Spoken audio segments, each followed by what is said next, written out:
నేను నీ దగ్గరికి వచ్చింది ఎందుకో తెలుసా? నాకు నాయనమ్మ కన్నా అమ్మమ్మ నువ్వే అంటే నాకు ఇష్టం. ఎందుకంటే మమ్మీ చెప్పింది నాకు, నువ్వు ఉప్పు కావాలన్నా కారం కావాలన్నా ఇంటికి తొందరగా పంపిస్తావు. మళ్ళీ మమ్మీకి ఏదైనా కావాలన్నా కానీ ముందు నువ్వే నిలబడతావంట. అందుకే మళ్ళీ నాయనమ్మ ఎందుకు నచ్చదంటే ఊరికనే ఇంట్లో వచ్చారు అసలు మమ్మీకి వెళ్తే చెయ్యదు. అందుకే నాకు నువ్వంటేనే ఇష్టం. అట్లా అనుకోకూడదు నాన్న, అట్లా అనుకోకూడదు. నానమ్మ ఉప్పు కారమే పంపించింది అమ్మమ్మ. నానమ్మ ఎన్ని ఇస్తుంది? ఇల్లు ఎవరిది? ఇంట్లో ఉన్న వస్తువులు ఎవరి? మేము వేసుకునే బంగారం ఎవరిది? నానమ్మ చూడు ఎన్ని ఇచ్చిందో. రోజు ఎంత డబ్బులు ఇస్తుంది? మీ డాడీ కొన్ని రోజులు జాబ్ లేకపోతే ఎవరు చూసారు? మరి నానమ్మ ఎంత మంచిది, ఇవన్నీ ఇస్తుంది. నేను ఓళ్ళు ఉప్పు కారం పప్పు, ఓకేనా? అవన్నీ కాదు, రోజు ఇంట్లో ఉంటది కాబట్టి అమ్మని ఏదైనా పని మీద కసరొచ్చు. అంత మాత్రాన నాయనమ్మ మంచిది కాదు అనుకోకూడదు, తప్పు కదా? ఓకేనా? నానమ్మ మంచిది, ఓకేనా?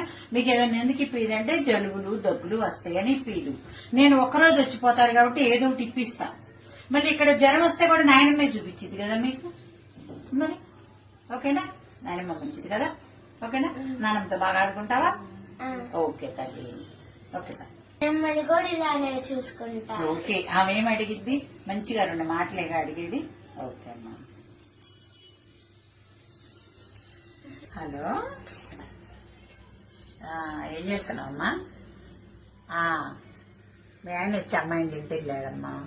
చూడు, ఆ చిన్న పిల్లకి నువ్వు మీ అత్తగారి మీద ఏమి చెప్తున్నావు పిల్లలకి? అది నానమ్మ అంటే ఇష్టం లేదు, అమ్మమ్మ అంటే ఇష్టం అంది. అలా పెంచకూడదు. మీ నానమ్మ గురించి ఎప్పుడైనా నేను మీకు తప్పుగా చెప్పానా? నానమ్మ ఎట్లుంది ఇంట్లో? నా పేరు అట్లా ఎత్తగానే నేను పోయి నానమ్మ ముందు వాలేదన్నా లేదా? మరి మీ నాన్నగారు నాకు ఎందుకని తెలివిస్తాడు?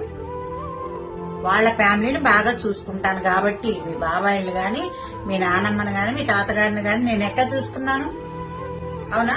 చూసుకున్నందువల్ల నేను ఎంత ఆనందంగా ఉన్నాను. నీ పెట్టిన బంగారం అంతా మీ నాయనమ్మది కాదు? మరి ఎక్కడి నుంచి వచ్చింది? అమ్మమ్మ ఏదో 2 వస్తువులు ఇచ్చి పంపించింది ఆ రోజు నన్ను కాపురానికి. నేను ఎప్పుడన్నా మీరు అట్లా అనుకున్నారా? అలా చెప్పకూడదమ్మా. పిల్లల ముందు మీ అత్తగారి గురించి ఏ రోజు కూడా తప్పుగా మాట్లాడద్దు. ఉంటాను మరి.